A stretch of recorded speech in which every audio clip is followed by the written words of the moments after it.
प्यारे विद्यार्थियों, श्री राम स्कूल की ऑनलाइन क्लासेस में आप सभी का हार्दिक स्वागत है। आज हम कक्षा 5 ईवीएस विषय लेसन नंबर 10 जिसका नाम है जल ऊपर से नीचे की ओर। अब हम पानी के बारे में पढ़ते आए हैं, पिछले पार्ट में भी पढ़ा था, ठीक है। पिछली कक्षाओं में भी अपन ने पढ़ा हुआ है पानी के बारे में। अब अपन पढ़ेंगे कि जल मतलब पानी ऊपर से नीचे की ओर कैसे काम करता है, कैसे बहता है, कैसे आता है, सब कुछ बारे में पढ़ेंगे, ठीक है बच्चों।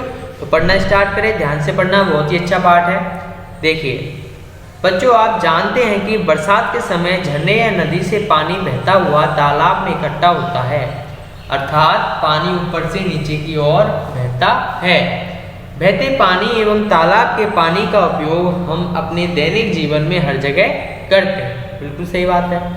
अब देखिए कुछ क्वेश्चंस हैं जो आपके लिए है, ये आपको जवाब देना है कि आपने पानी को कहाँ कहाँ बहते देखा है, आपने आसपास कहाँ कहाँ बहते पानी का उपयोग होते हुए देखा है। ये दोनों क्वेश्चंस का आंसर आपको देने बच्चों। आगे चलते हैं, देखो खेतों में पानी। अब देखते हैं खेतों में पानी कैसे आता है। अगर बरसात अच्छी हो जाए तो खेतों में फसल को पानी की कोई समस्या नहीं रहती, परंतु बरसात न हो तो कम हो या नहीं हो तो यह आवश्यकता अनुसार फसल को अलग से पानी देने की आवश्यकता होती है। इसे क्या कहते हैं? सिंचाई करना कहते हैं, समझे बच्चों। अब आगे देखिए कुछ क्वेश्चंस फिर से आपके लिए कि खेती के लिए पानी कहाँ कहाँ से आता है। अगर खेत में सब जगह पानी बराबर न पहुँचे तो फसल पर क्या प्रभाव पड़ेगा।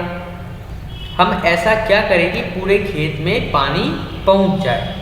अब देखिए बच्चों, ये सारे क्वेश्चंस का आंसर आपको भी ढूंढ के देने हैं, ठीक है। अब ये देखिए चित्र में बता रखा है कि टंकी से पानी आ रहा है और नालियाँ बनाई हुई है जो क्या है पूरे खेत में पानी का क्या कर रही है, संचरण कर रही है। अब आगे चलते हैं, देखिए ये देखिए इधर भी पानी है, खेत में नलकूप पर मोटर और पाइप से सिंचाई होते हुए, है ना। अब देखिए इधर देखिए फव्वारे से सिंचाई हो रही है ना। अब देखिए वापस से कुछ क्वेश्चंस आ गए हैं आपके लिए। चित्र देखकर लिखिए कि खेतों में पानी किस तरह पहुंच रहा है। सिंचाई के किन साधनों में पशु श्रम का उपयोग होता जा रहा है। सिंचाई के किन साधनों में बिजली का उपयोग किया जा रहा है। उपरोक्त चित्रों में यह भी बताओ कि किस प्रकार जल का ऊपर से नीचे की ओर बहने की प्रकृति का उपयोग हो रहा है। अपने आसपास के खेतों में सिंचाई के कौन कौन से साधनों का उपयोग हो रहा है। ऊपर दिए गए चित्रों को देखो, बताओ कि किन किन साधनों में पानी जमीन के अंदर से निकाला जा रहा है। पानी को जमीन के अंदर से निकालने के लिए किन उपकरणों का प्रयोग किया जाता है। ये सारे क्वेश्चंस का आंसर आपको मुझे बताना है, ठीक है बच्चों। तो आप बताना कमेंट करके। आप जानते हैं, आगे चलते हैं।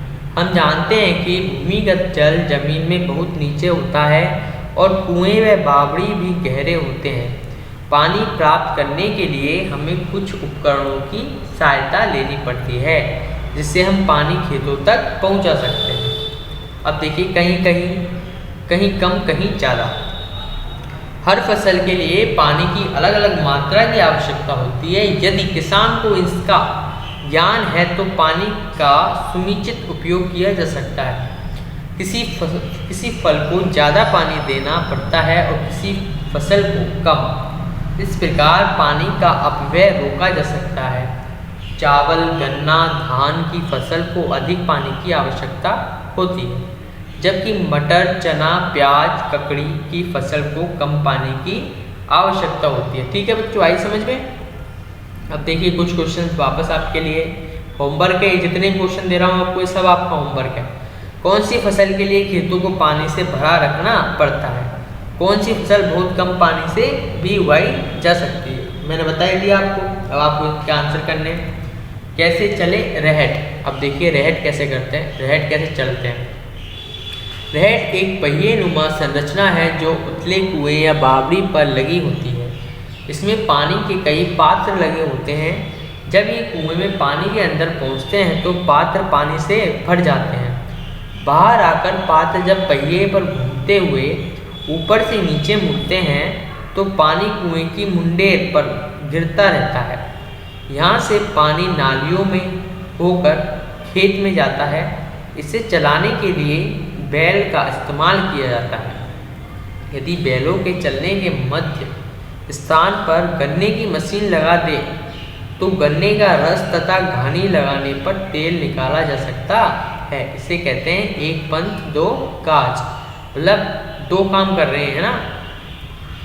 विद्युत मोटरों के उपयोग बढ़ने से बैलों का उपयोग कम हुआ है। वर्तमान में कुछ लोग बैलों द्वारा डायनेमो चलाकर, मतलब जनरेटर, विद्युत उत्पादन पर छोटे छोटे प्रयोग करने लगे हैं। इस क्षेत्र में अधिक शोध की आवश्यकता है। अब देखिए रहट के दो चित्र बता दिए गए हैं आपको, ठीक है बच्चों। अब देखिए आगे चलते हैं। हमने सीखा, अब हम बात करते हैं कि हमने क्या सीखा। पानी ढलान की ओर बहता ही हमने सीखा। अलग अलग साधनों से भूमिगत पानी को सिंचाई के लिए निकाला जाता है, ये भी हमने सीखा। जाना समझा, अब बताइए। अब देखिए वापस से आपके लिए कुछ क्वेश्चंस आ गए, ये आपका होमवर्क है कि पानी ऊपर से नीचे की ओर बहता है, पानी की विशेषता का आप किस किस तरह उपयोग कर सकते हैं। कुएं से पानी कैसे कैसे निकाला जाता है। अगर कुएं का जल स्तर नीचे उतर जाए तो रहट से पानी कैसे निकलेगा।